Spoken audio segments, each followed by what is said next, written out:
Okay, now nampak balik dah.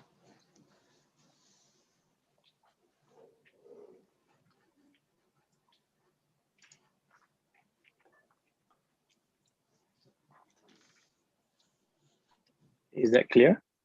Yeah, now it's clear. Alhamdulillah. So I'll just later in maybe in 10 more minutes, I'll just introduce ARBA a bit and then introduce you, and then you can share the topic of the presentation today. Then inshallah 15 to 30 minutes we can have a Q&A or discussion with the participants, and then I'll just open and I'll moderate maybe one question at a time or 3 questions at a time. Basically I'll ask them to introduce themselves and then straight away ask the questions. And maybe if there is some room for discussion, if they want to give some comments or suggestions, maybe we can open for that as well, inshallah. Okay, so hopefully by 4:30 I think we can extend a bit. We can finalize the session today, inshallah. Many people are, I think, excited joining us now. So many people are early actually. So ahlan wa sahlan everyone. We are starting at 2:30 inshallah. So we just wait for others to join in. Inshallah we'll start at around 2:30.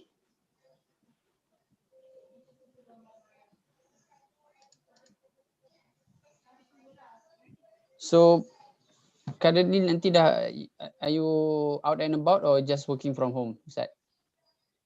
Every day to office, except for today. Sebab kat office, I susah sikit nak live bila ramai orang, everyone, everywhere. So memang ARBA people go to the office? Yes, everyone is in office. Okay. So kat sana lagi bising sebenarnya daripada rumah. So open space office, is it? Yes, open space. So a lot of orang ketawa, this and that. So I'm scared that it's going to interrupt. So balik rumah je lah. Live room. So, tak sempat lagi nak visit. Dah lama niat nak visit. Ahlan. Itulah PKP bila nak habis ni. Itulah.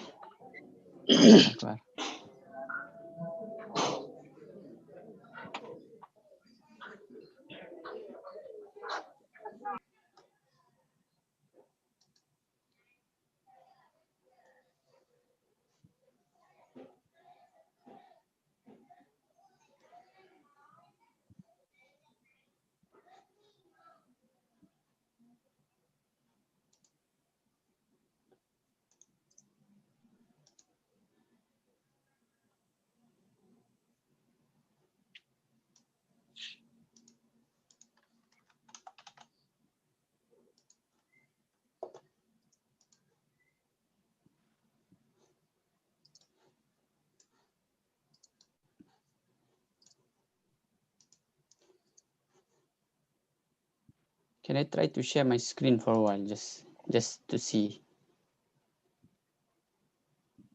and then you can share again, okay? Yeah. I need to stop sharing dulu. Sekejap. No. I just want to test. Dapat tak?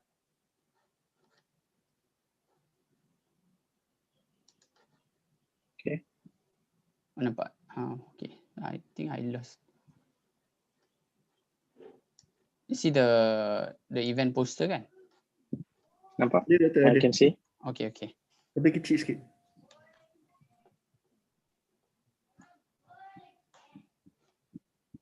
Okay, so we use this screen for a while for the introduction, and then you can share your screen, inshallah.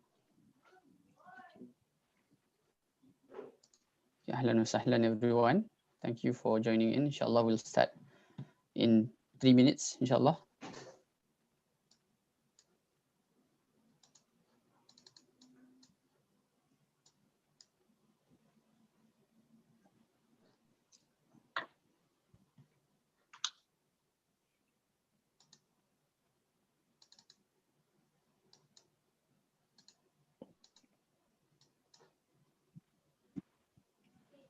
Dah lunch kan?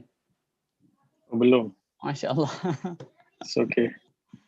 Allah Akbar. Used to it. Yeah. Reduce food intake. Okay. Intermittent fasting.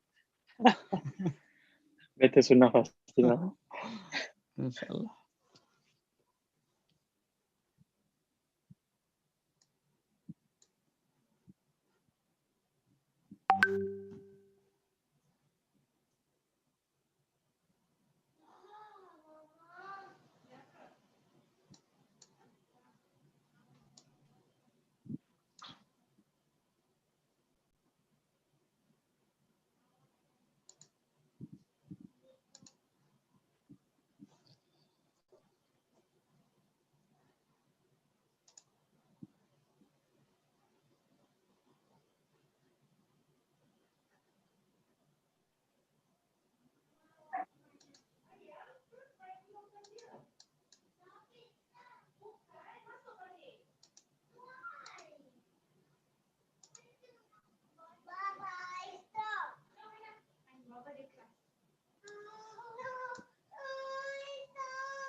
Okay, I think we can start. Bismillahirrahmanirrahim. Assalamualaikum warahmatullahi wabarakatuh. Rabbi shrah li sadri wa yassir li amri wahlul 'uqdatam min lisani yafqahu qawli. Ahlan wa sahlan to all, and hopefully everyone is safe and well. We pray that Allah subhanahu wa ta'ala protects us from any musibah and provide us with rizq and barakah during this challenging time. On behalf of IIUM Institute of Islamic Banking and Finance, IIiBF, I would like to welcome you to Islamic Social Finance Special Talk with the topic of Fighting Poverty, ARBA Foundation Story. My name is Dr. Said Marwan. I am from IIiBF. Our honorable guest speaker today is Tuan Azlan Shah Nabees Khan, the Chief Executive Officer of ARBA Foundation. So today the talk will be, we start now and we expect to end around 4 to maybe 4:15 p.m. And after the sharing by our guest speaker, inshallah, we will open for Q&A and discussion session. So inshallah today Ustaz Azlan, I think I can call you Ustaz Azlan, will share the story of ARBA Foundation's journey in addressing the issue of poverty.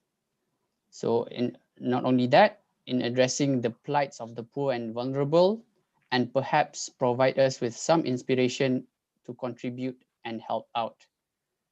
So before we start, please allow me to introduce the honorable speaker and ARBA Foundation. So Ustaz Azlan Shah Nabees Khan is the Chief Executive Officer of ARBA Foundation. His background include a BA in Sharia, in Economy and Islamic Banking from Yarmouk University, Jordan, and MA in Islamic Studies in University Kebangsaan Malaysia, UKM. Prior to ARBA, Ustaz Azlan was a Senior Executive Shariah Supervisory at Afin Islamic Bank Berhad, and now he is with ARBA full-time, and I think he is also a national moderator. You can see him on TV sometimes in discussing national topics and some international topics. And regarding ARBA is a Wakaf foundation, and the name comes from the Sahabah of the Prophet Abdurrahman bin Auf. So excuse Dr. Maran. Okay, good. All right. Now we can see. Just now the screen is different. Now we can see you. Oh, mashallah, mashallah. I'm sorry. No problem. Thank you, Dr. Marwan. Okay, so yeah, this is the screen that I intended to share. Sorry. Okay, so where was I? Okay, so Arba's name come from Abdurrahman bin Auf, the companion of the Prophet. So he is known for his wealth and philanthropy. And ARBA Foundation basically seeks to strengthen the philanthropic sector with data and technology in order to gain the highest social impact. ARBA Foundation upholds the principles of good governance and accountability in its philanthropic and social projects. And ARBA Foundation also provides support for NGOs, NPOs, and SMEs through entrepreneurship training and data technological and infrastructure services.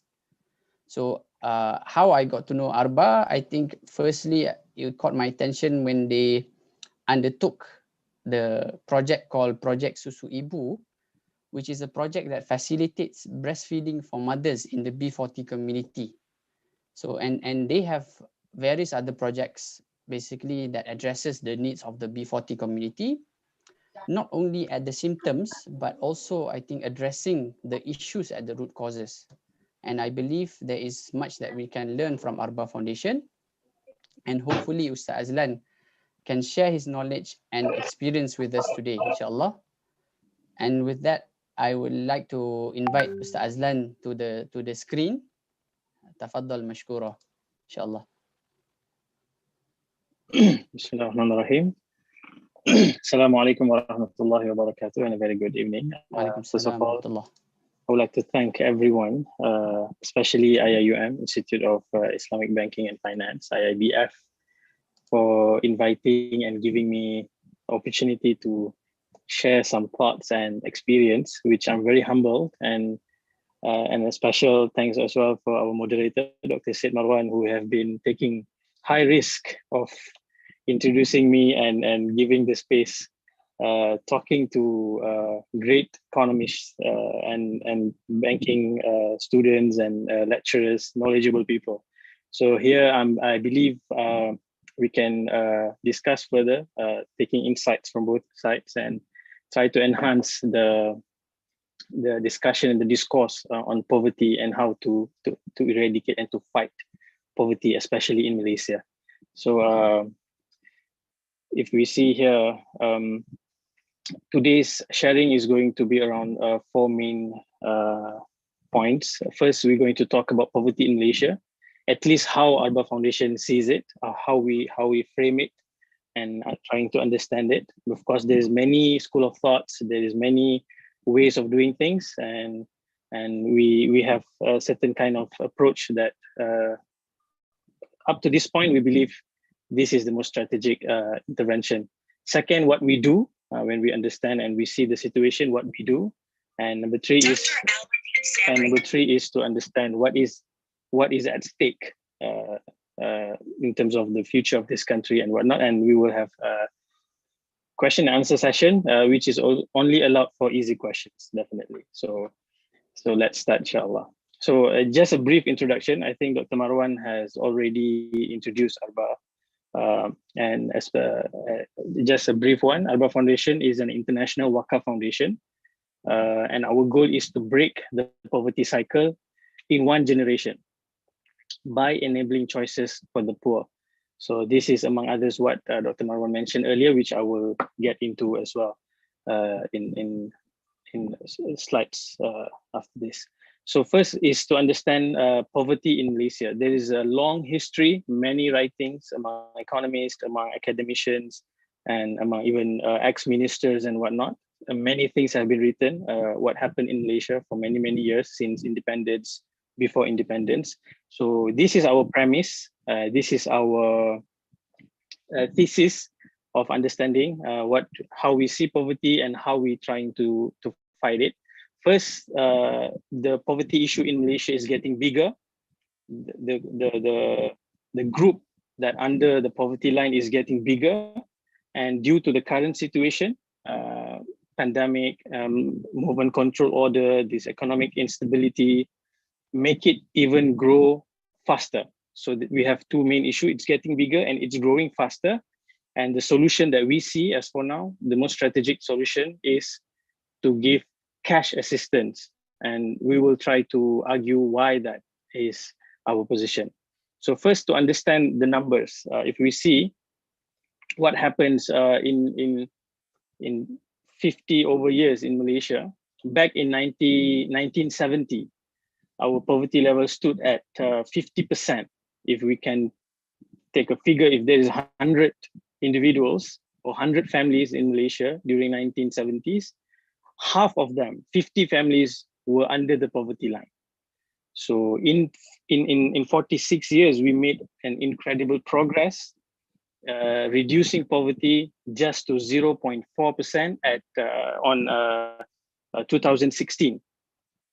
Of course, between the period, there are many voices from NGOs, from civil societies movement, from experts, economists, and whatnot, arguing that actually the numbers is not transpiring or reflecting the reality under the ground, on the ground. Even during one visit made by United Nations convoy, led by who's his name, Philip Aston, he said that Malaysia vastly undercounting the poverty. So there is many pockets of poverty exist, especially in rural areas, and even in urban poverties in the big towns like Kuala Lumpur, Johor Bahru, and whatnot. So during at 2016, we believe that we are almost there eradicating poverty, where we only have around 0.4%, and many really thought that that's not really the exact number. And what happened after what being voiced out by United Nations human rights commissioners and whatnot, Malaysia revised the poverty line income in 2020. That was the biggest shock when we see the number suddenly after a very rosy numbers we would say, showing that we are making good progress for the past 46 years. Suddenly the number spikes to 5.6%. And that happens just because of re-evaluating the poverty line income from 908 ringgit to 2,208 ringgit per household. And that is an average number. Of course, there is different lines for different states in Malaysia. However, the spike is quite huge, and it happens together with the pandemic. So I would argue this number actually is yet to include those who were on the edges and now under the poverty line. So roughly we can say that there are 5.6%. If there is 100 families, at least 5 or 6 families are under the poverty line, which I believe it could be more. So if we see, we can talk about number, we can say this percentage, this statistics, this graph and whatnot. But the most important thing in understanding the poverty is to really understand how is really the life of the people living under the poverty line. So I'm here just to share what some data suggests and what we also found from our experience going more than, we already went to 9 states in Malaysia. We go to visit many families in different demographics, in urban poverty, in Kuala Lumpur, in Selangor, in Johor. We also went to East Coast. We went to some industrial areas, and just to see how actually poverty looks like in different kind of demographics. So one thing that we always think when we talk about poverty is having less to eat to survive. So this is the data which came actually 2 years before pandemic, before MCO, before the global hit that we see in the economic situation. 97% can't afford fresh, healthy meals. We are not talking about healthy meals in terms of unbleached flour or organic sugar, not that. This is just a simple like chicken, fish, fresh vegetables. So almost, if there is 100 families, almost all of them cannot afford this research particularly zoomed in public low-cost housing in Kuala Lumpur. This is people who are living, I would say, in a city where they have all the access better compared to the rural areas. I mean, you have markets, you have supermarkets, you have so many access actually, yet due to the high prices, high food prices, 97 or almost 9/10 families cannot afford to have even healthy meals. So the question might arise, what do they eat actually? So when we read these reports, they suggest they eat instant noodles, they have some biscuits, snacks, and yeah, of course they have rice and normally eaten with eggs and ketchup and so forth, and sardines and whatnot. So we went to these families' houses and we really went into their kitchens and really asked them. And even I will show you how we track them for 6 months and really looking into what actually they are consuming for their meals. So if we see, as been suggested, yes, most of them are spending on this what we call dry foods kind of stuff, snackings and this thin food and whatnot. Even worse is what we found because UNICEF, this is from UNICEF report, Children Without, in 2018, there was actually zooming into the children's life and how they grew in poor families and poor condition. And we were struck by what is being reported, saying that 1 in 5 children is stunted, and Malaysia is among the highest country in Southeast Asia in terms of stuntedness. And when we realized that stuntedness is irreversible after 5 years old, we're really curious to know what actually these babies are having from their early years. So we went and did some survey, visit families, talking to activists and nurses in clinics, public health clinics and whatnot. We found that it's very shocking that these babies are given condensed milk, syrup, even plain water, and not given proper milk. And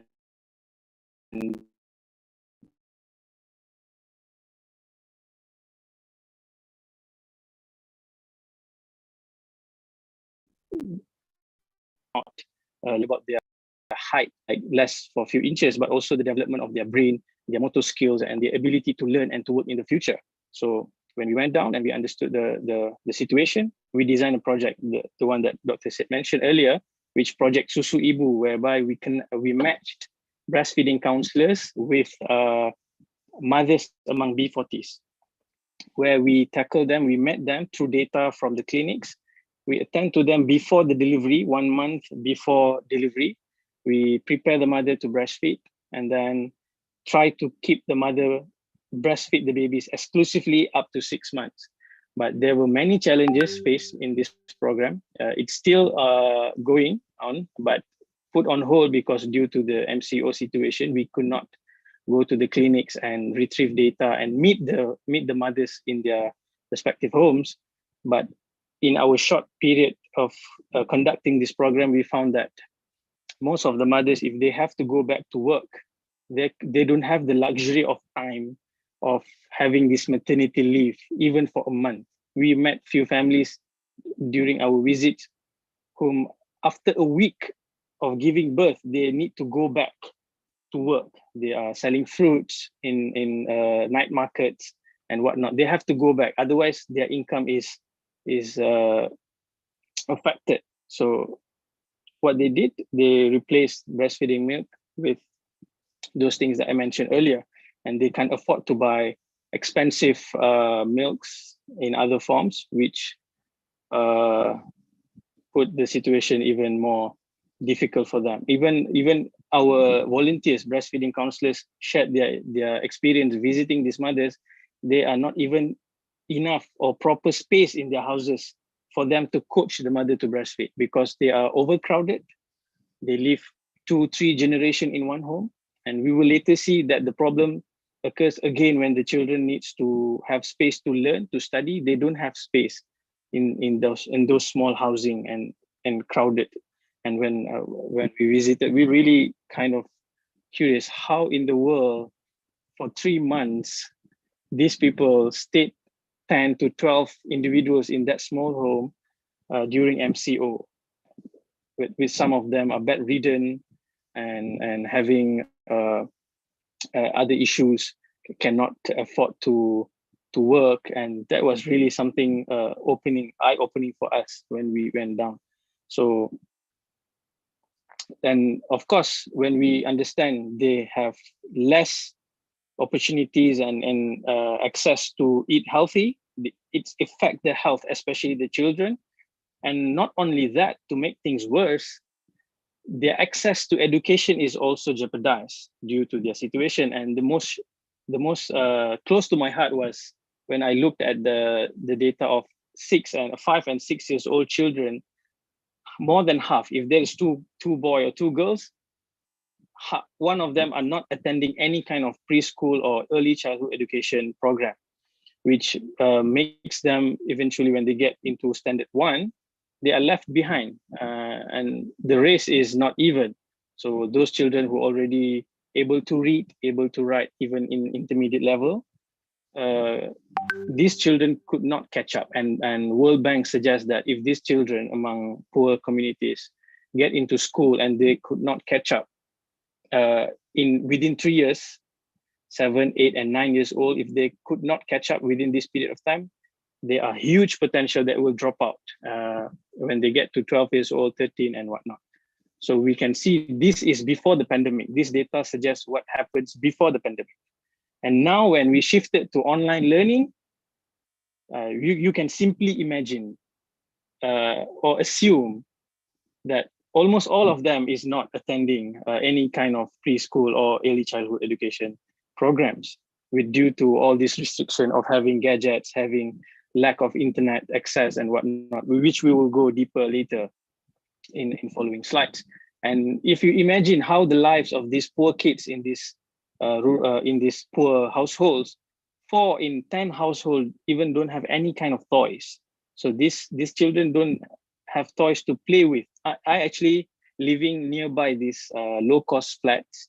So I'm staying in an apartment. So I once saw there were kids from these flats coming to our trash areas. We have this place that we dump in all the trash and whatnot before the lorry came and take it. They come and they actually try to find toys to bring home. So I saw it in front of my eyes, these children taking toys from those trash areas. And that's how they kind of find things to play with. And of course, 3 in 10 households even don't have any kind of children book. So here the question is what they do in their homes now if they don't have access to learn because of lack of electronics, gadgets, and internet access. They don't have even toys and children books. So what are they doing? So from our surveys and asking around, we found that most of them follow their parents to go and join their business, selling fruits, selling kinds of kueh and whatnot. So this is the life that we see. So this number eventually get bigger and bigger. That's the point here. We are focusing on the bigger aspect. So all this number is pre-COVID, and this volume is getting bigger.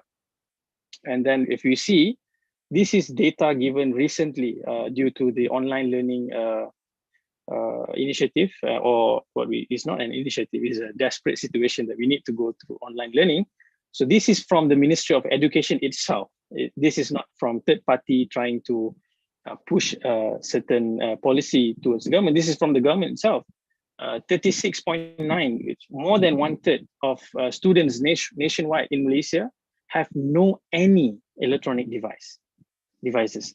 Not at all. They are not even sharing. They don't have any gadget. So they break it down. Only 6 in 100 have laptops, 6 in 100 have tablet, and mostly 46 in 100 have this access to their phones. And when under ARBA Foundation, we are taking care about 100 families for a long-term commitment. And we made a survey trying to understand how they going through this PDPR, online learning from homes. And we found that many of them are sharing, like 5 siblings sharing one single phone, every day they have to skip classes, they have to take shift, and most of the time when the homeworks are compounding from day to day, they kind of lose interest in studies, and they kind of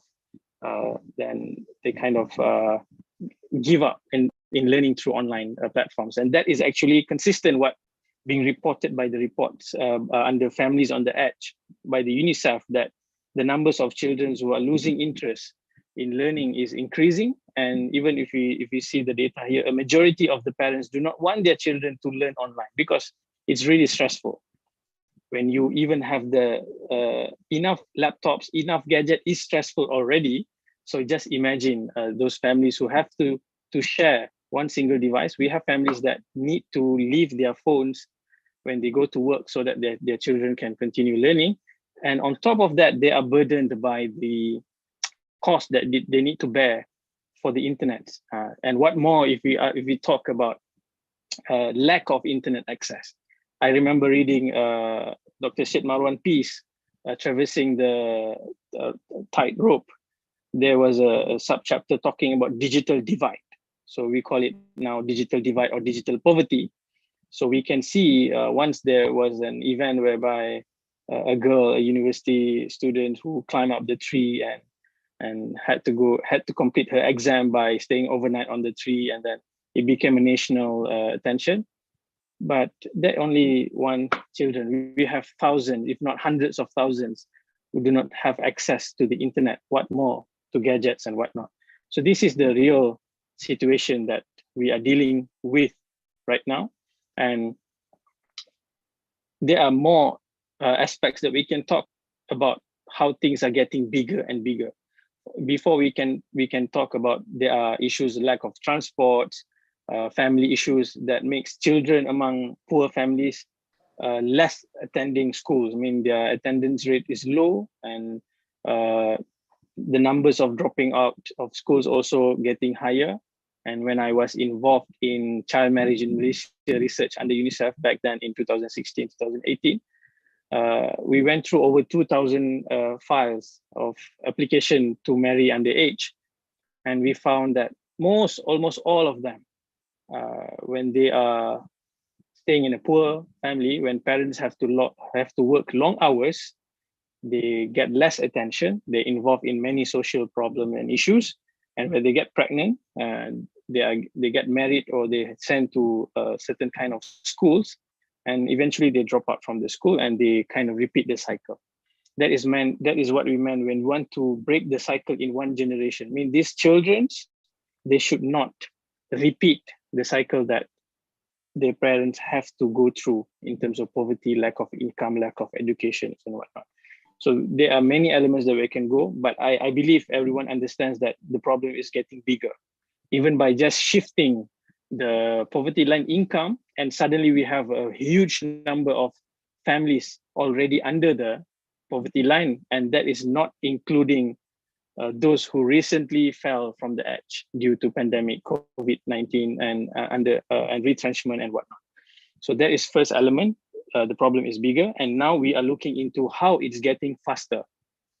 So this issue now is very time sensitive. It's very urgent in the Malaysian context. And this is also, I have a print screen from Dr. Syed Marwan's paper, Traversing the Tightrope. Of course, these reports dig deeper into the data, but this is enough for us to imagine and to understand. In 2018, this is 2 years before the pandemic, whereby household who earns less than 2,000 spend almost 95% of their monthly income. And even if they would able to save, they save around 76 ringgit on average. Of course, this is a spectrum. Not every family earning 2,000 ringgit. There are 1,000 ringgit household income, 1,200, 500. Of course, different amounts of saving. On average is 76 ringgit, which is very fragile. If anything, just anything happens on that particular month, for example, your tire breakdown, or your car needs to be serviced, or just anything, your gadget spoiled or something, that's it. They are already, they need to spend, their expenses is more than their income, and they need to get loans. And most of them even don't have proper enough savings. And this is what is being quoted from Ringgit Plus. 1 in 3 Malaysians, simply if we see like Malaysians, 1 in 3 spend equal or more than their monthly salary. And this is not only for those who earn less than 2,000.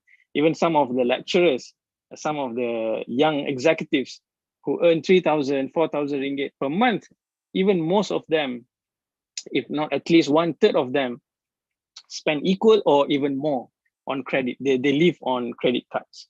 And that is very fragile society in economic sense. We see anything hits like pandemic, if this sort, of course, this group of people are growing fast, rapidly, falling into the poverty line. And in general, 60% Malaysians, or 6 in 10 Malaysians do not have savings to last more than 3 months.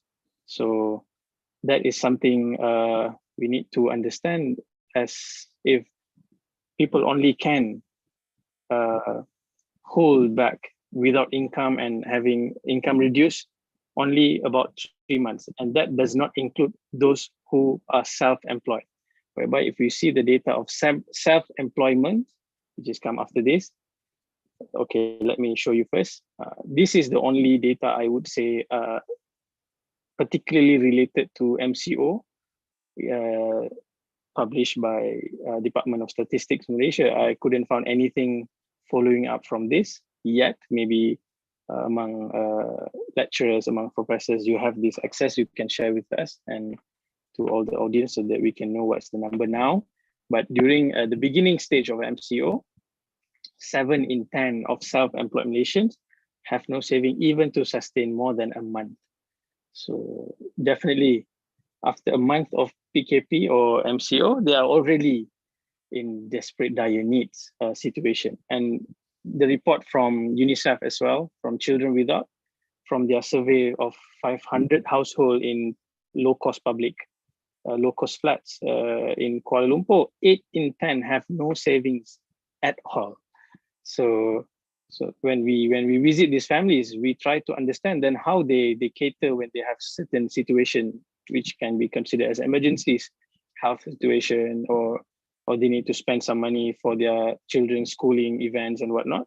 So most of them, they take loans from their relatives, some of them from their neighbors. If possible, when you live around poor neighborhood, it's very difficult, of course, to get a loan from your neighbors.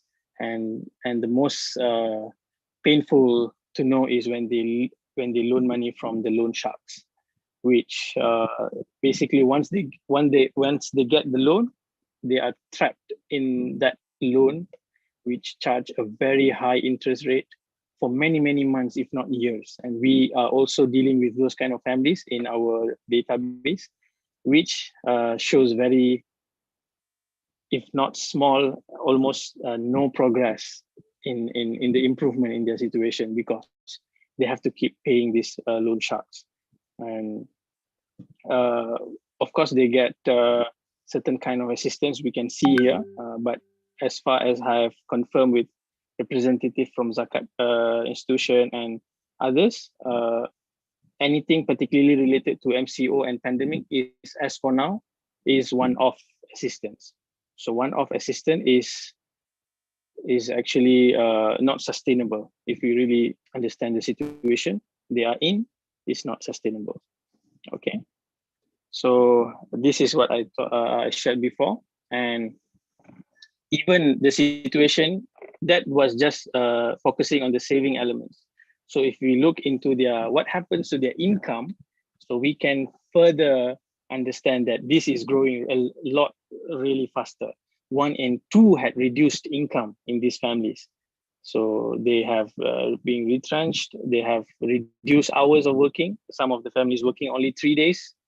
And of course, those families who are working in schools as a canteen assistant or as a cleaner, they earn nothing at this point of time because schools are closed.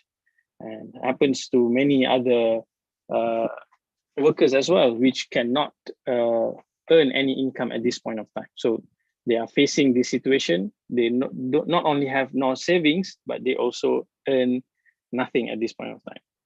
So, and then of course, this is something should be looked in deeper. The unemployment rate now stands at 4.8%, which is the highest since 1993.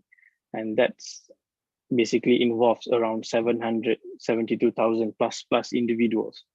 So if we can imagine, if there is one dependent for each unemployed individuals, it could mean like millions of individuals is affected by this situation.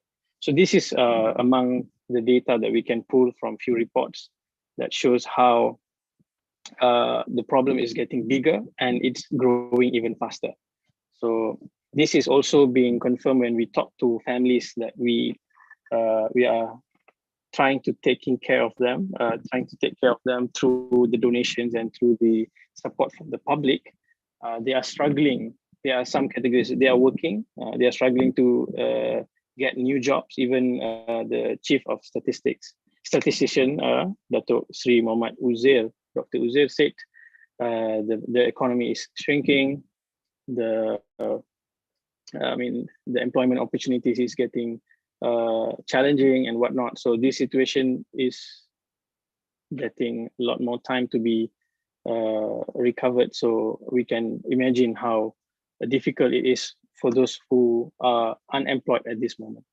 Okay, so that was some data that we can pull from regarding how the things is getting bigger and it's growing faster. So before we go deeper into the cash assistance that we try to initiate and trying to prove that as the most strategic intervention. So one of the items that I found in Families on the Edge is interesting that they highlighted that 7 in 10 this household facing difficulties in meeting their essential expenses. So when we look into their breakdowns, what actually they are spending money on. So they are foods, bills and utilities, mortgage or rent, education expenses, credit card, and health expenses. So when we have option to give assistance, so we need to consider there are many ways of giving assistance, right? So we have, but not forgetting, of course, government have been announcing a lot of stimulus packages. But this report actually shows that, for example, subsidies for SMEs only being enjoyed by 2% of these families. Other than that, they could not enjoy the benefits that being announced by the government. So there is something that we need to really look into, what actually blocking the access and why they are not getting this assistance. And most of them really appreciated the Bantuan Prihatin Nasional one-off assistance given by the government, but it's only sustained for some time, and then they get back to the situation due to the economic situation, cannot get job, cannot earn more than, or their income is reduced. And even this is not even taking into consideration those families in the East Coast when flood hits them last year, December, and early this year, January. Not only their income is disrupted or totally reduced, but their existing assets also demolished. I mean, their appliances, their machineries that they use to produce like cakes, like blender for their businesses and whatnot, their ovens is being affected by flood. So they are also in a situation where I could not find any cash assistance announced for flood victims. As far as I searched for, I couldn't find any. If there is any that you can share, then this would be great. So understanding this situation, we looked into options that we have. So we look into we can give food in food packs. We can send different kind of things, and we also have this option, which is cash. So understanding the problem is getting bigger and faster, growing faster. So we need to find something that can assist them also faster and giving them bigger options to manage their expenses. Okay, so what we do in ARBA Foundation, this is the 3 things that we try to focus in. We give cash assistance. We give it in the longer term, not one-off assistance. And the third element is we track their progress.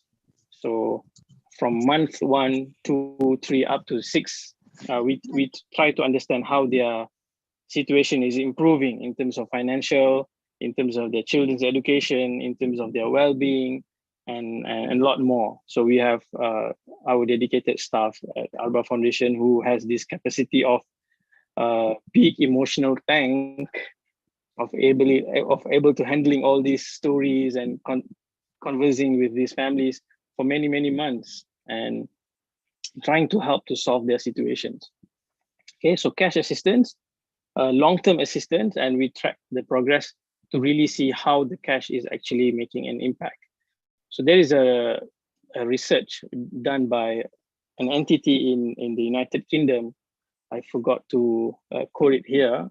They tried to study cash assistance in 18 countries and how effective is the cash assistance. And they have a long paper that they argue that NGOs and governments and any aid organization should look into cash more as the best intervention for the future AIDS program, because the impact, the kind of empowerment that happens, which we'll go deeper later, is really beyond what is being enjoyed before with all these things that we send to them.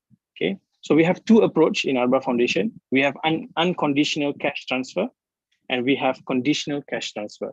So what is meant by unconditional? We give them monthly allowance, 450 ringgit, as an additional aid from whatever they earn. If there is no income, that's the only income they have.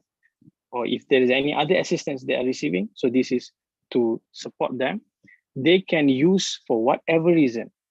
It can be to pay their monthly bills or rent, or they want to buy food or anything.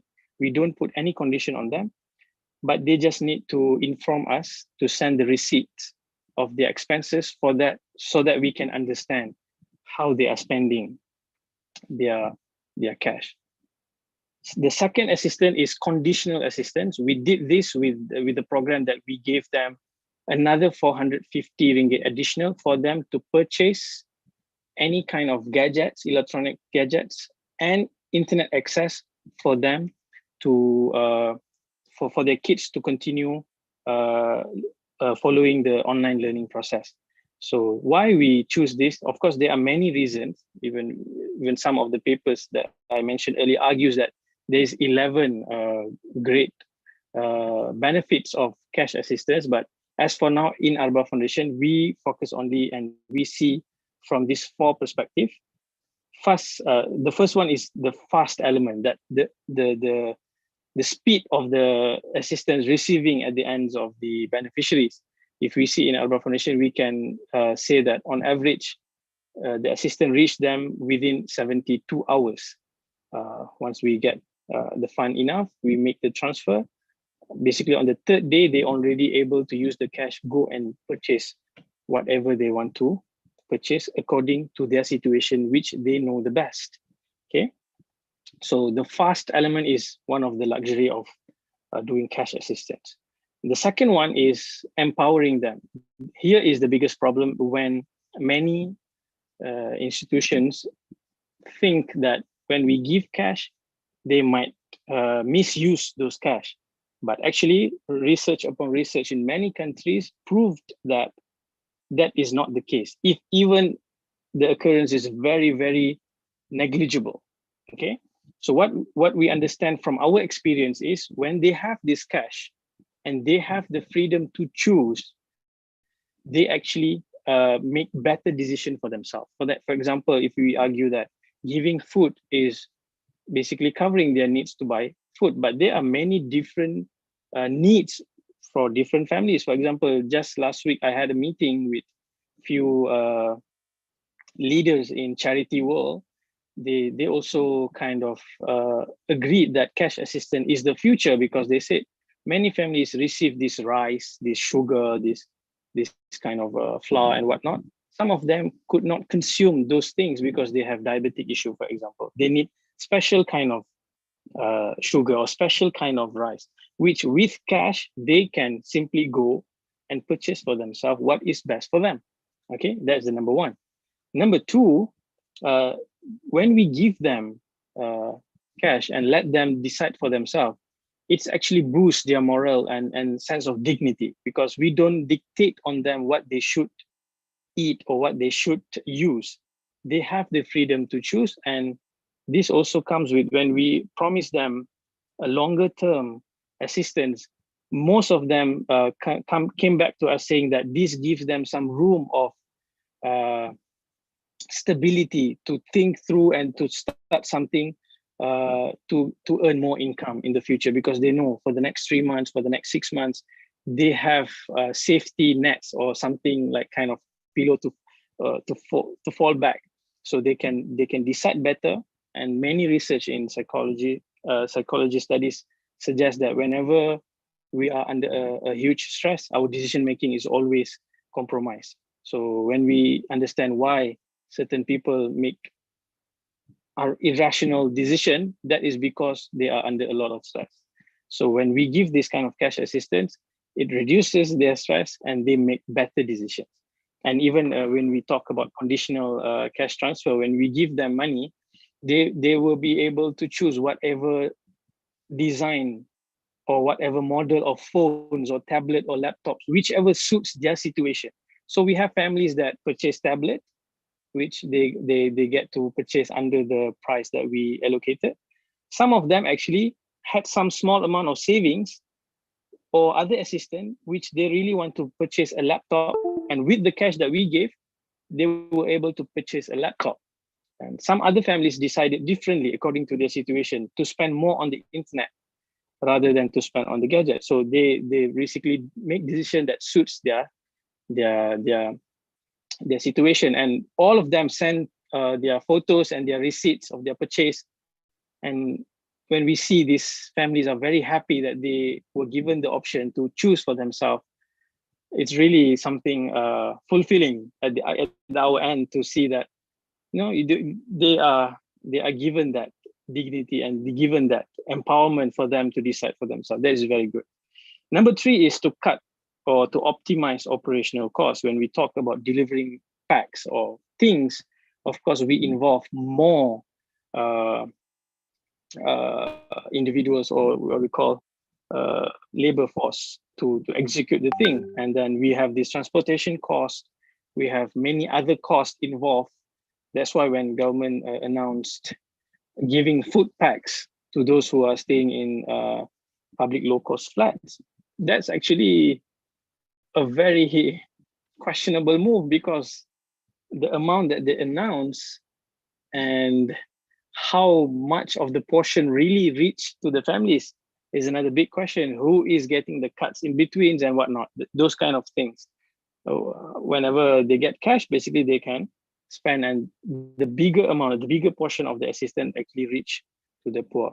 And the final thing is, at least from our experience, we see that these poor families or these families living under the poverty line, they are living in certain areas where they have local markets. They have this groceries shop, small vendors selling, using their trucks, like food truck kind of thing, selling vegetables, fish and whatnot. You can see this when you go visiting these low-cost housings areas.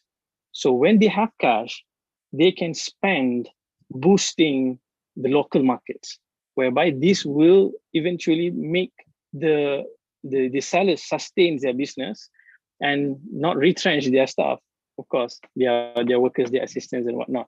So this is very important compared to when we send aid purchased through big vendor suppliers in KL, for example, and then sending to certain rural areas or suburbs. That's actually affects the local market because people cannot spend. So this is how we see. First, it fast, it empowers them to make their own decision for themselves. It optimizes the operational cost, and it boosts the local markets. So this is what we see, what we saw from our experience.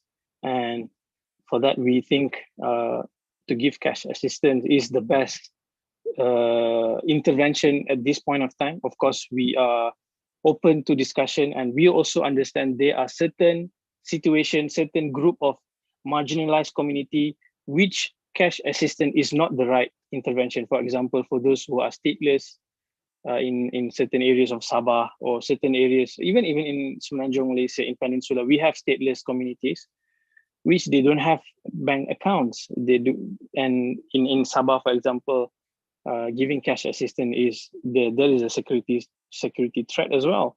So there are different measures, but to the context that we're dealing with, for those who, of course, Malaysians and those who have bank accounts, this is the fastest and the easiest way to get them back on their feet. And when we understand that, so from the conversation that we had earlier, so what is at stake when we talk about the data? The group is getting bigger, the situation is escalating faster. So of course, and when we talk about the stuntedness, malnourished, and before, when we talk about inequality, we talk about education, we simply imagine those rural area kids who cannot afford to travel to school, or they're having certain family issues, they could not continue studying. But now with the digital poverty, with the digital inequality, simply understanding the numbers makes us worried, because what we're going to see in the next few years is a big chunk, a big group of underprivileged children are left behind in education. That is something scary and need to be solved as soon as possible, because this is dealing with our future as a country and as a nation. So that is something really worrying. And if we can really put this into perspective, of course, it is very tempting to imagine the numbers is bigger. But when we said that the poverty rate in Malaysia was 0.4 in 2016, the number was around 16,600 over families or households. So we could say that, yeah, it's not that big. We can and possibly eradicate and help them out of the poverty trap. But now, when we simply revise the poverty line income, just relying on that figure, 5.6, we have around 442,000 families or households under the poverty line. And the average individuals in one household in Malaysia is 4 point something. So if we simply put 4, so we are talking about at least 2 million individuals under the poverty line. And that is not, of course, including those who are on the edge, who are dealing with the current situation. Some of them not even in the data list or database of getting certain kind of assistance from the government and whatnot. Many portions, huge number of vendors, like business people who are selling kueh, selling small items, who are not even registered. Their companies, they don't even have companies, they just sell without license. So do they get the assistance? Of course not. And when we talk about, okay, at least we can pull out some money from our own savings in the EPF, which is our future savings for retirement age. Even that, there's data in the Families on the Edge. They studied how many of them actually have SOCSO, actually have this EPF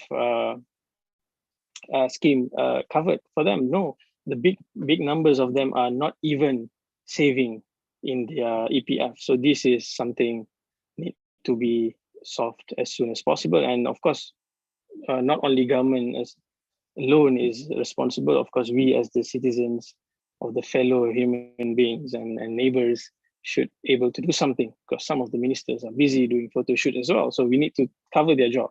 So some of the ways is like we initiating, there are hundreds, if not thousands of NGOs and foundations trying to help out. And the way we do things is through cash, through long-term assistance, and we track the progress the best we could. And of course, we try to cover bigger and bigger group of Malaysians, so that as soon as they get back on their feet, they get job, they get their expenses covered, and we will let them thrive and prosper, inshallah. And we are here not to sustain these families for their entire lives, for their total lifespan, but we really want to see these children with many dreams. These children have many ambitions that when we visited, they share with us. They want to be doctors. Just recently, I visited an Indian family where the boy, of course, he need to share a single phone with 3 siblings, and he misses a lot of class. But for him, the things that really hit him hard is he could not play football because he want to be Malaysian player in football. But when school is suspended and things going online, the things that he really worried about is there's no more playing for their school, for their district, and tournaments after tournaments. So for him, it's very sad because he could not see his ambition being fulfilled if this situation continues. So there's a lot of stories behind all these numbers, and may Allah subhanahu wa ta'ala give us understanding, insights, so that we can really appreciate, understand, and really trying to help. And at least we make dua, we make prayers for them. This is not something easy. Just imagine ourselves. One day we wake up and then we're being told that you are being your contract discontinued or that sort of things, and suddenly you got to crack your head to find another income to sustain your family. That's alone is enough to make a person go out of his mind. So what more this family, especially the families on the edge, highlight specifically on the female as a household heads, single mothers. There are a lot of them actually, which they are struggling even deeper because they don't have financial and emotional support from a husband or father figure in their family. And most of the time, often they need to take care not only of their children, also their elderly, their mothers, their mother or their father, that kind of situation. So that's it, I would say, my short briefing, sharing, a brief one. Excuse for maybe my English, some point that might not be understood well, maybe.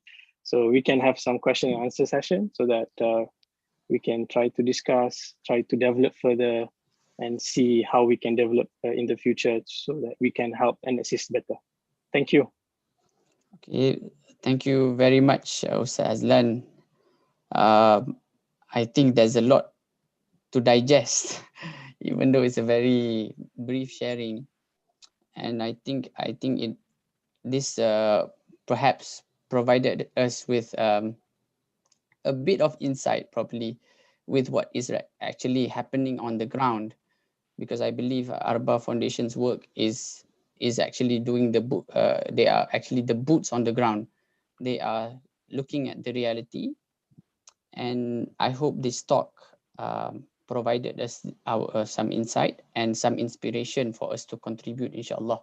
So I would welcome Q&A questions or any suggestions or comments from the audience in Zoom. You may unmute yourself and turn on the video, introduce yourself, your name and where you're from, and perhaps you can share your questions or any comments. So I will welcome anyone from the audience. Assalamu alaikum wa rahmatullah. Alaikum salam wa rahmatullah. I am Fatima Mukhtar Mulud, PhD student at IIiBF. Thank you so much for this informative session. We got a lot of information from this ARBA Foundation. I have two questions. First of all, do you provide any non-financial services such as trainings for saving or for investing. And secondly, if you have any data about how the effectiveness of this cash, like we want to know if there are any families who become above the poverty line or all of them still under poverty line, like it's the track of the effectiveness of ARBA, if you can share that. And thank you so much. That's all. Okay, thank you so much, sister, for the question. Should I answer it straight away? I think you can answer, and then we can. Okay, the first question was regarding the non-financial assistance. Of course, we really wanted to explore further. Some of them having difficulties in doing business, managing their finances. But at this point of time, we only could do that through online advice. We could not enroll them into any kind of program at this point of time during MCOs and whatnot. But yes, like before we started with breastfeeding counselors, volunteers went to their houses, they not only receive cash, but they also receive that kind of support so that they have some kind of preparedness and also knowledge guide. But yes, we are exploring, and one of the effort that we are looking into in the future is we are already signing an MOU with IIUM, IIiBF especially, to develop certain kind of non-financial assistance so that they can have this additional aid for them to better manage and make their life better. Okay, the second one is the effectiveness. As for now, ARBA Foundation is tracking, and we really hope that we can see a good progress after 6 months. But when MCO 2.0 was announced, and the situation, we tried to assess them, and when the school went online and whatnot, we are very saddened by the progress right now. It's a bit slow. If you ask that, are there any families that already out of the poverty line? There is none yet so far. Maybe they are still far, I would say. If the poverty line is 2,208, many of the families are earning 1,500, 1,600, a little bit more to get to the line at first, and then later we can see, because we believe the things that will get them out of the line is actually their income, their earning, their jobs. That's the only way they can earn. Of course, we also look into poverty in a more multidimensional approach, not only their income. So we also looking into, for example, when I talked about the nutrition, I talked about their education, we believed through our engagement with experts that even if they earn more than certain line of, for example, they earn 2,500, but if they still have to rent in certain kind of housing, it not be able to really solve their problem. They need to move, for example. They need to have different opportunities in terms of scholarship for their children, maybe different kind of training, maybe. So the effectiveness of cash, there is a paper I can suggest. Wait a second, I try to recall the name I had with me. I forgot to attach it here. The paper is, wait a second, okay. Humanitarian Cash Transfers Report, okay. Center for Global Development, okay. Doing Cash Differently, the title of the paper, Doing Cash Differently. They argued that the effectiveness of cash is 18% more than non-financial aid or non-cash aid. So that is their figure from 18 countries, I guess, if not mistaken. But from ARBA Foundation's groundwork and experience, we are yet to see the fruit of the effort yet. And of course, the situation needs to get better so that we can see a lot more happening. As for now, nothing much is improved, I would say. But as if you ask, how would their life if ARBA Foundation did not give their monthly cash assistance? In terms of that, we are really having a very good impact. Okay, even we zoom in our data, we saw that if they received food assistance, actually they are spending money that we give more than 50% purchasing healthy meals. They are going to the markets, they are purchasing chicken, fish, vegetables, which if they do not have this cash, only receive, maybe we give them food packs, maybe they could not have spent, the extra cash is not available for them to spend more on other things. So we can, of course, look deeper, and longer period is needed for us to really understand. But that is a very good question. Thank you. Hope I answered or tried to answer the question. Okay, thank you very much. Anyone else? I open to. Dr. Marwan, may I? Okay. Assalamualaikum, Ustaz Azlan. My name is Shah from IIiBF. So I'm very interested when you talk about the female household. So I'm doing a bit of research on single mother actually, and I noticed that the reason, the problem is that it's not that they don't want to work, because we try to match them with some of we try to make them as a maid, work as a maid, but their problem is that nobody can take care of their children. And if let's say we can, let's say we provide them work as a maid, then the salary that they get from their boss is not sufficient to pay for to take care of their children as well. So let's say they are going to send their children to nursery, so the portion of the amount, the salary will go to the nursery itself. So at the end of the day, they just stay at home and try to make on with the livelihood that they can provide, perhaps like selling food and everything, but it's still not enough. So to me, the real problem is to take care of their children. So if from your perspective in ARBA, do you think what do you think that we can do to assist this kind of mother that they want to work, they don't mind working as a maid, because now with the MCO we cannot get a maid from Indonesia, so they can actually work for them on the daily basis, but because of to take care of the children, that has become the problem here. So what do you think, what can we do to assist this mother? Thank you, sir. Thank you, Sister Sharah, for the question. That is the reality, of course. We faced a lot of those kind of situations. Yes. When the mothers go to the work and then she kind of feel like, what's the point of me working when I have to spend a lot of chunk of that income to pay the caretaker and whatnot. Necessary, yeah.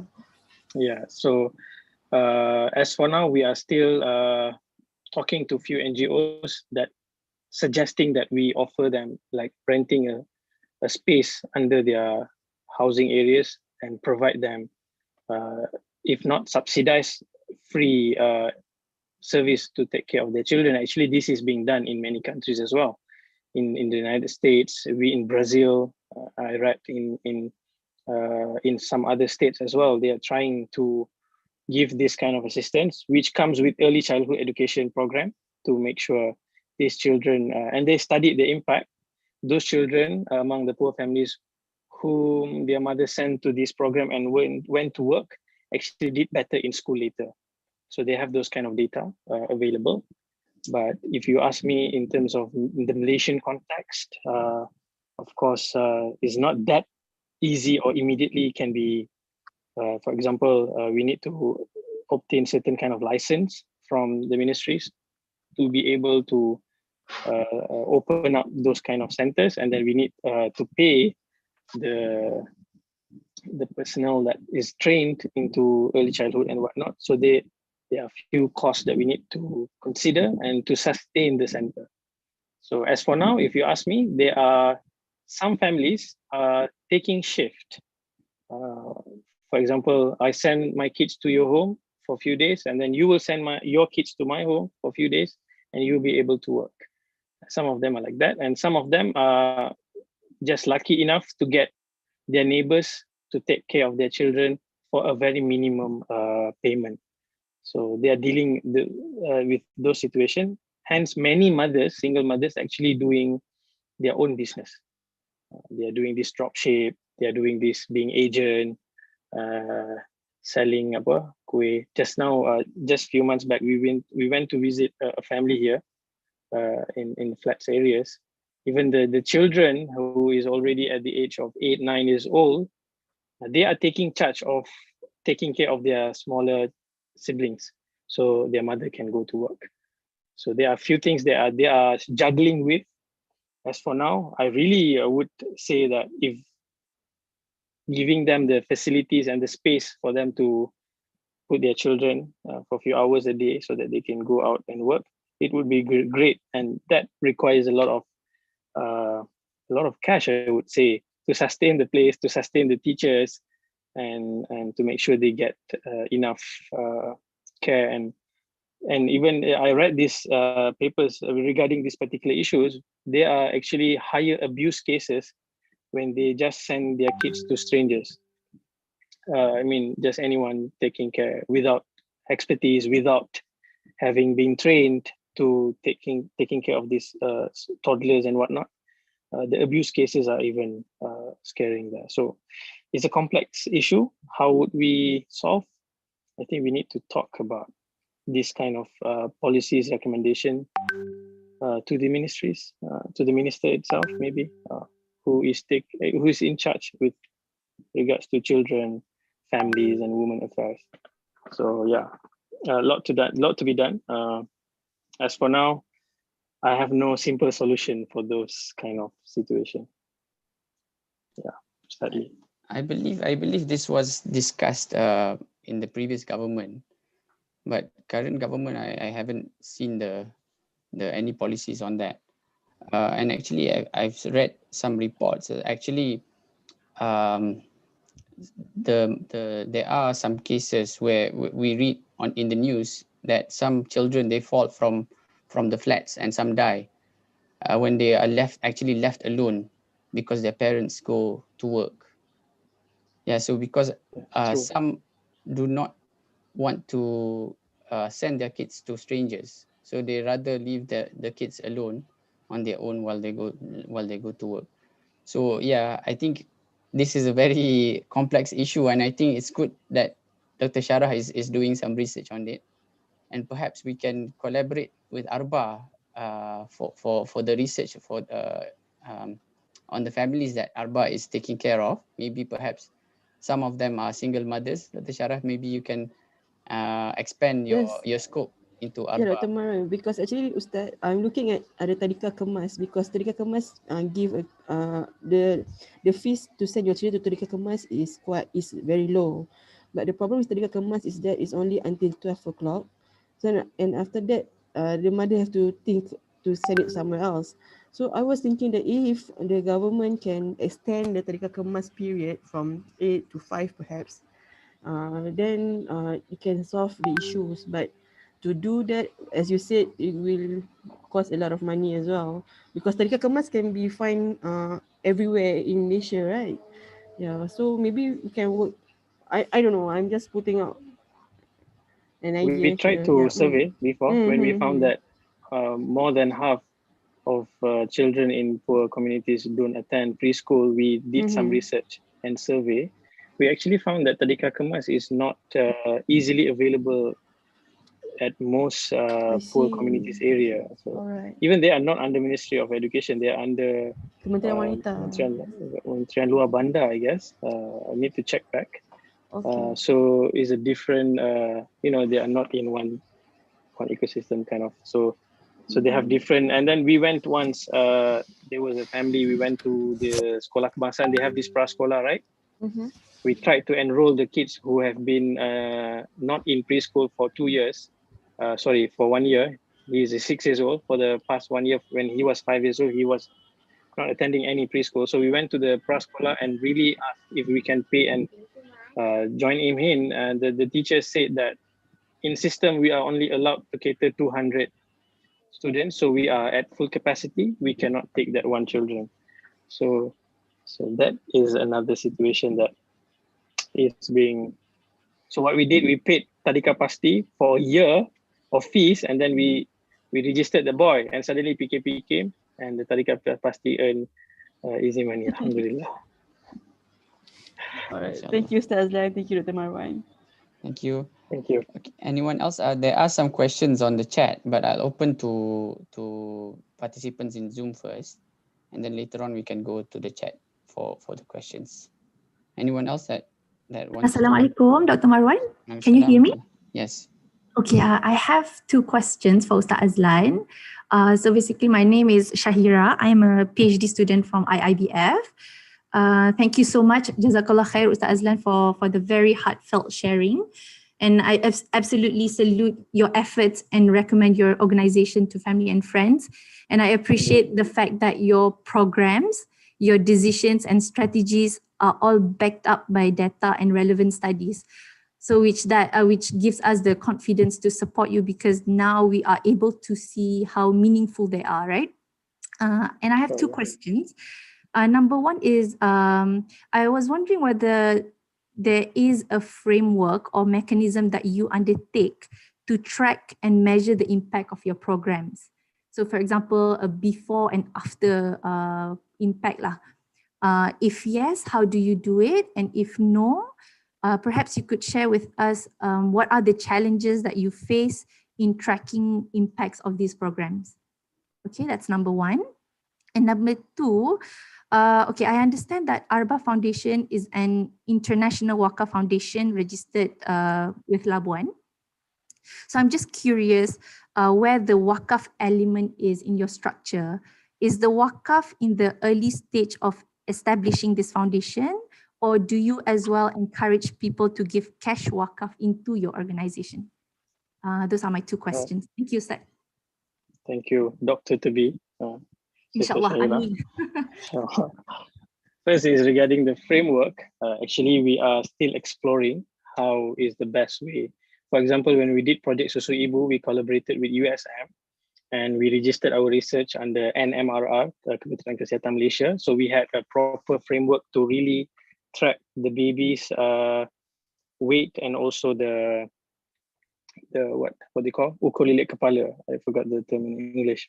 So until 1 year old, so the data will be collected in certain period of time from the clinic kesihatan, so that we can tell all the babies went through this program, whether they are stunted or not within 1 year old. So there were proper framework was done in that manner for that program. For this one, the one that we give cash assistance, we have some benchmark that we want to track. For example, we want to know their expenses.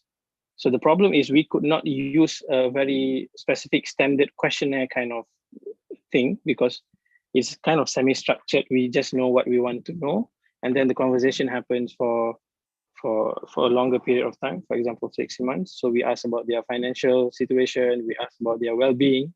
Some questions are focusing on the mental health. Yeah, we ask them how they feel. Some of our mothers, single mothers under the program is taking depression medications, and the shocking part is even her daughter, who is 12 years old, is also taking medication for depression because she went through an abusive father and whatnot. So we are putting like 3 main areas that we want to understand: their financial situation, their education, their children education, and their well-being. So we kind of flexible in terms of we are trying to understand, because we don't want to impose yet certain framework, because we are still trying to understand how actually to track this, because certain benchmark that being applied to track is not relevant for them, you know, because it happens because we don't understand how actually they, for example,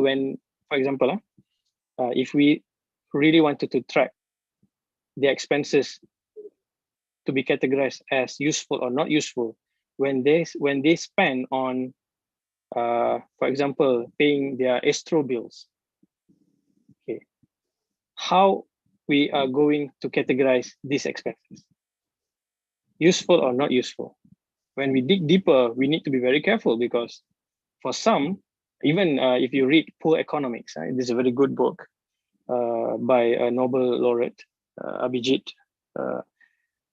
He studied poverty in many countries, even in rural India. He found that the poor families, when they receive cash or certain kind of aids, even when they harvest from their farming activities, when they have cash, they don't improve their food intake, but they spend on things that make them happy. For example, they have DVD sets and television. They spend on festivals. They spend on weddings. So at first face value, we kind of see that this is not useful. When you are struggling to eat, you should. But when we dig deeper and we understand, that is among the things that make them happy. At some of the moments make them feel like life is worthy living. And there's things. And one of the things that we also found when we visited, many of the children in these families are being named upon the actor and the actress in the Malaysian drama. So I was thinking, wow. So, so we are still looking into the framework. We don't have a fixed framework yet. We are developing, inshallah. We are trying to report what we have done for the 6 months. And because we don't have the framework, it's very challenging to write, how to tell this story and how to really call it's impactful or not impactful. So even if I may give another example, for example, people are very sensitive if among the families, the man spend on the cigarettes. A certain portion of the money is being spent on the cigarettes. So for some, yeah, this is not useful. He should not spend on that. But for some, they argue if he is not smoking after being so addicted to it, he cannot work. He just cannot function. So that portion is needed for him to function, for able to go to work and bring in income. So there's a lot of gray area and this vastness of areas to be explored. So really, I hope it will take some time. We really hope to build a framework that might be different from many, but is really from the insights that we get from this family, inshallah. I'll make dua for it. We are trying, and for that we are actually engaging with few academicians, including Dr. Marwan and whatnot. The team in the IIiBF is in communication for us to develop a certain kind of ways of proper evaluating their expenses and their progress. And we are talking about how if they receive this cash in e-wallet forms, we can track immediately in real time how they spend it. So what are the limitations if it is given in the e-wallet form? So that kind of situation. So it's a very good question, which I will discuss further with my team so that we can have it as soon as possible, so that we can scale up the program better, inshallah. The second part is about the wakaf. Of course, as for now, in our charter, there is provision for wakaf. For example, cash wakaf is included, and also if someone want to wakaf, they want to purchase a house in a low-cost flat, and then normally it's not allowed. If they want to purchase a certain space in the area and give it to be used as nursery, for example, so we can actually receive that kind of wakaf. We have the license and the rights to manage that wakaf. That's the reason why we registered. Otherwise, wakaf is only confined under the state religious authorities in different states according to their own provisions. We are trying, but as for now, we are not into that wakaf model yet. We are trying to understand first how is the best way to cater poverty, how is the best way to get fundings, and inshallah in the future we are looking into wakaf, cash wakaf. We are looking into this physical wakaf and whatnot, and maybe we can have a better interventions using this wakaf mechanism, inshallah. So that would be my brief answer to your question. Thank you so much. Thank you so much, Ustad, for your answer.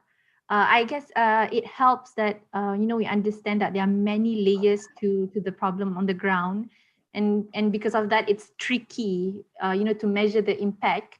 Like you said, it's very subjective, and there are many gray areas. So I really appreciate your sharing. But I just wanted to say that I appreciate the category that you mentioned earlier, which is on the financial education and well-being. Those categories itself are very subjective and require a lot of time to, like you said, to form a very structured framework to that. So alhamdulillah, thank you so much for your answer. I get more insight to that. Thank you. Alhamdulillah. Thank you so much.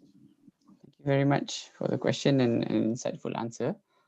There's one question on the chat that's related to your answer just now, Ustaz Azlan, regarding the psychological side of the pandemic. So the question is, how can we support the B40 community on the psychology side, especially during this pandemic? Maybe you can expand further on the story. This is actually the most difficult part, I would say, because I went to hospitals that have this center for psychiatric departments and programs for mental health recovery and whatnot. We found out that for free access, they need to queue, and the queue is very long. And to help those in those situations, I mean, going through psychological impact, mental health situations, it needs a special kind of expertise. You know, not everyone can simply go and pretend like they understand this mental health issue and trying to give advice. So we are very careful when we're dealing with this kind of situation. So when I said that we have certain families that we are looking, taking care, that having these mental health issues, the best we can do as for now is to connect them or to enable them to go frequent to the hospital through the cash that we give. So we actually have the message sent from the mother saying that when I started to receive the assistance on monthly basis, my mental health improved a lot. I was able to attend more sessions with my psychiatrist, and that's really helpful. Really thankful, and so many prayers that she made that. So we can see that, okay, at least we have like small impact there that enable that mother to go and having a more frequent appointments and treatment.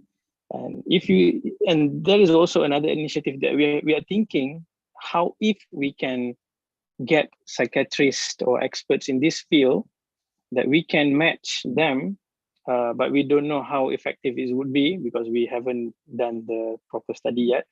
If we can match, for example, in 100 families, we have 20 families having these kind of issues.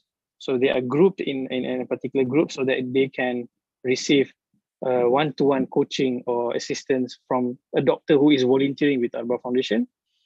So that instead of they have to wait for many months to get their queue or their turn in the hospital, so they can easily talk.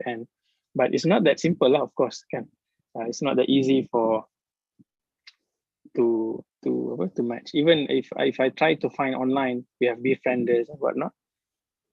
Even that is something I am trying to understand how effective is this assistance in terms of real impact. You know, you have IIiBF. They claim that if you have psychological issues, mental health problem, call IIiBF.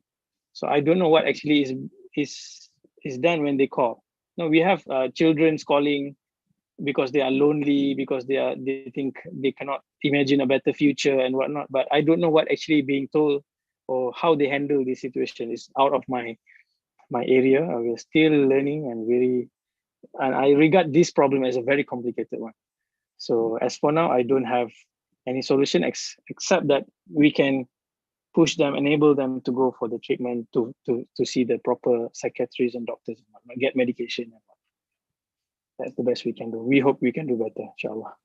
Yeah, so I think that actually even the cash helps with the psychological issue. We know from the case study that you are dealing with. I think that's one of the ways, I think, from ARBA experience. Okay, I think I'll just read some of the questions from the chat, and then if we have time later on, we maybe some other questions. So there's one question from Sufyan from IIUM. The question is, besides providing money and electronic devices to those poor people during the pandemic, what actions can be taken in order to ensure that the children will not drop out of schools after the pandemic? How can we minimize the dropout rate in post-COVID? I don't know. It's very difficult. I mean, what is being made? The initiative driven by ex-Education Minister Dr. Mazli Malik is something I think is trying to fill in the gap of trying to get as much as possible in, volunteers who can attend to those unprivileged children by making them as a coach or mentor or something. I'm not very sure about the whole program, how it runs, but I think he is making the effort to make sure these children are being taken care. Of course, they have limitation. Every foundation, every NGOs have limitation. We cannot solve the entire problem. And if you ask me, the pressure is on the government to make sure they need to find ways. And it's not only faced by Malaysian government. I think many governments in other countries as well are struggling to find the best way to ensure education is not jeopardized. In another way of the other side of the coin is, I would say that instead of recalling them as a lost generation, they might be a unique generation that embrace a different kind of learning and different kind of attaining knowledge, I would say. But we need to be there to assist them, to enable them to do that.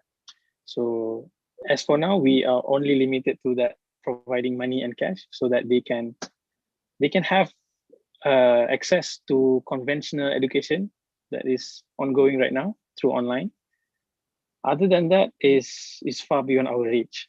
So we try to understand from other NGOs which specializes on education, but still we cannot see how actually it's going to transpire after pandemic and whatnot. So that's the best I can answer your question. Sorry. Thank you for the question. That was a very good answer, Lisa. There's one question from Prof. Rusni.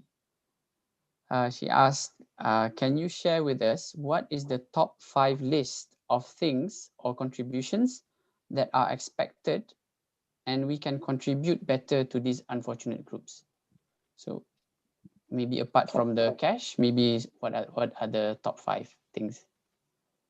When we said about 4 in 10 households have no toys, 3 in 10 households have no children books, and we are still discussing the initiative in ARBA Foundation to have this simple gift program whereby we don't spend any money. You know, we have families with surplus of toys and books, children books, and we have this list of families who don't have those things. So we are thinking about just matching them up, giving their address, and of course with the consent of this family, do they want this kind of toys, this kind of books? So let them decide if they want. And these families are willing to ship or post the thing as a gift, not as a donation. Let's make it as a gift. And of course, when you call a gift, it must be something that usable, good in shape and whatnot. So they just ship the thing or send it through courier so that these children receive the gift. And I'm trying to imagine that they're going to do the unboxing video and we can see how happy they are. And so that small things that I think is very useful at this moment of time. There is an initiative in US driven by Jennifer Garner. You know, she's an actor, I guess, if not mistaken. She's doing these projects called Save with Stories. You know, they have this very strong belief that children needs to be read book to them, tell stories so that they can imagine, they can dream, they can listen to new vocabs and develop their confidence. So Jennifer Garner gets her friends among celebrities and do the videos of reading storybooks to the poor children, and they send these videos to the poor families through WhatsApp and whatever medium that reachable to them. And these children feel very personalized when someone of those nature, like celebrities, they watch in movies and series, telling them stories and trying to inspire them. So that is another thing that I tried to initiate, but couldn't pull out last MCO. Maybe we'll try again later. So there are many other things that we can think creatively, but if you ask about top 5, I would say cash is number 1, definitely, because basically if even we think about clothes or food packs, basically with cash, they can get to all those things, and with even less time need to be spent. I mean, you can straight away send it the money and then you can spend. And other than that, I would like to think in terms of gift, and also maybe moral support, coaching. There are children among exam batch like SPM, PMR. I'm not sure PMR is still there or not, but these children, they need an encouragement, even from a simple, just any students who are studying in university, because we went to a school in Hulu Langat. This school is 70% of the students is B40.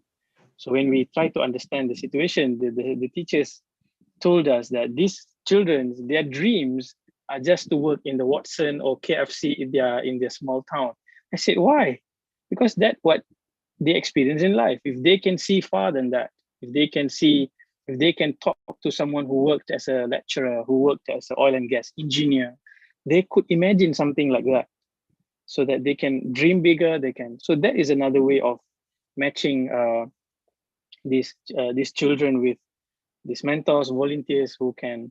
That's actually been done by Teach for Malaysia, I guess. They send these great bright mind students to rural areas, to schools in poor communities, so that they get inspired, and many other ways, I guess, we can do. Maybe we bring them to KL, go stay in a hotel for vacation, go to Kidzania, go jalan-jalan KLCC, and just to get them inspired instead. Because we believe cash is not the only solution.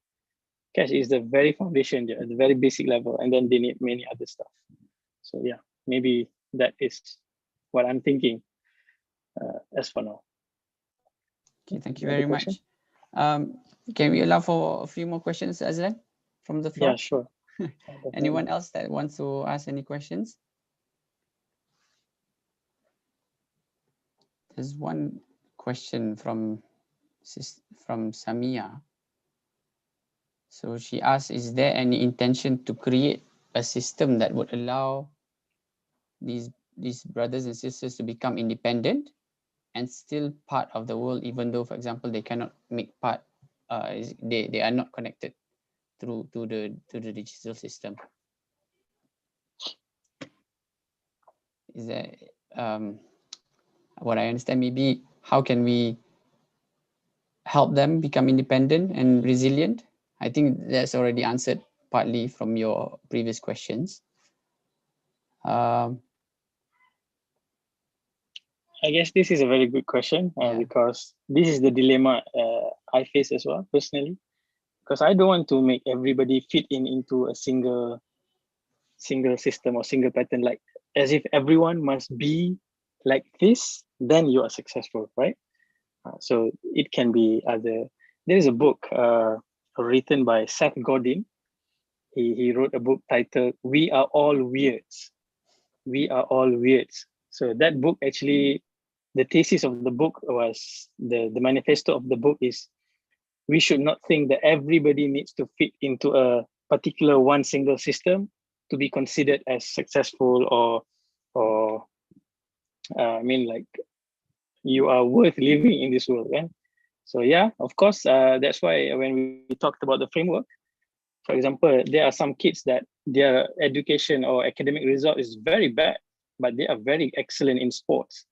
So we could not measure their progress in school and then categorize them as not progressing or failed, because they might be in other areas. And same goes to some of the families in rural areas. They don't care about this digital stuff. They say, who cares about learning online? I don't learn online. I can do other things in my way, in my family's tradition. And of course, that's why we don't force, we don't impose our solutions. And there is one good story I can relate to your question. This story is mentioned in a book called A Path Appears. Okay, A Path Appears. Yeah, this book. Okay, this one is written by award-winning journalist Nicholas D. Christoph and Cheryl Woodoon. There is a story they told us in this book. There was a foundation in the United States. They went to rural African countries and they see these families are cooking with woods instead of using a proper gas and this dapur ni apa, kitchen kind of stuff. So they spent over 70 million US dollar, I guess, trying to change the way this family live and they cook their food. But they really didn't understood how they live actually. So they don't value the assistance and the project. So they, after a few months, they went back in mass group again to the wood cooking way of cooking. Another story is when there was a family in Africa, they have a lot of issue in terms of water scarcity. They need to walk 8 kilometers every day, 8 hours every day, so the children doesn't go to school because they need to go and fetch waters, even not clean water. It's just dirty water. That is the water they use. So this project built and digged wells just close to their houses. And then after a few months, they came back and they see these children are still walking to fetch water, which is not clean water, from the same place. And they wondered why in the world they don't use this well. And suddenly they understood their homes they don't have rooms. So they only have like open space. So the only time the mother and the father having their private time is when they send off these children to fetch water. So that is their practice, how they live. So basically it doesn't solve their problem. So the solution might be actually build a special room called parents' room. So the problem might be solved at that point of time. So that is how we should come into a mutually valued solution. So we don't impose solutions, we need to understand. So if there are families in our data that they simply said that they don't want to purchase any gadget. So we said, okay, that's good. That's your decision. We don't interfere. We don't force on you. So that's completely okay. So yeah, I would say that if I understood well the question, that is what I'm thinking, or that my take on that. Okay. Thank you very much. Yeah, I guess first understand the situation, their perspective first, before trying to impose whatever that we think should be best for them. Yeah, thank you very much for the answer, Azlan. Anyone else before, I think, last question before we end this session, inshallah? Okay, if there's no one. There's one in chat. There's one in the chat. Yeah. In Facebook or? In Zoom. From Sister Asma, I guess, yeah. NGO, we help the community in Cambodia in improving their health, vulnerable communities through sustainable healthcare efforts, social health enterprise. We achieve the goal by establishing hospital and clinics run by local communities. I wish to get your contact. Maybe we could think something that is suitable. Help fight poverty. I also had experience. Yeah, sure, inshallah. We can talk. We can discuss further. Okay. Okay, so I think if you want to contact Azlan, you can go to ARBA Foundation, Facebook and Instagram, inshallah. And if you can share, Azlan, maybe your email, or if you can share, Azlan, your email or any contact. Oh, Azlan Shah Azlan Shah at ARBA Foundation.com. Okay, so if you, I think even if the academicians, if you are interested, perhaps you can, if you want to do some research on the ground to in collaboration with ARBA, you can get in contact with ARBA, and inshallah we can collaborate and perhaps develop develop frameworks or develop mechanisms to help address the issues that were mentioned by Ustaz Azlan today. With that, I would like to thank everyone for spending your time and your attention in this session. I hope everyone has benefited from this session. And I'd like to thank Ustaz Azlan for your effort in ARBA, for your may Allah bless you with you. Abundance of pahala and reward. And thank you so much for spending your time to share with us as well. And I hope this sharing has inspired us all to contribute. And with that, I think we can end with Tasbih Kifarah and Surah Al-Asr. Subhanakallahumma bihamdika asyhadu an la ilaha illa anta astaghfiruka wa atubu ilaik. Wal 'asri innal insana lafi khusr illa alladhina amanu wa amilus solihat wa tawasaw bil haqqi wa tawasaw bis sabr. Okay, Thank you so much to IIiBF as well for inviting. I mean, I'm really humble again. So hope we can continue the relationship.